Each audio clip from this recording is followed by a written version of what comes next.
Hello guys, so another smiling face, and this one was a little bit not easy but easier compared to the previous one or two videos ago where she was smiling and I discussed how I find it quite difficult to capture smiles.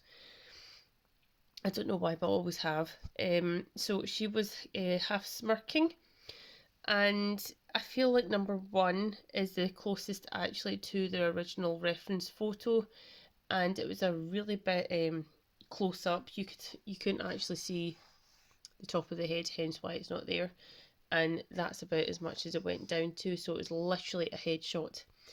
The third one didn't really work out. It's more like something out of a cartoon. But so gestural and observational methods once again. 3 minutes each for all three of them, which I was really happy at.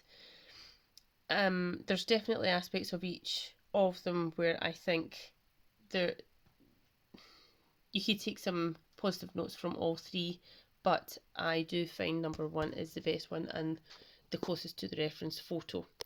Anywho, let me know what you think, and I shall see you later. Bye!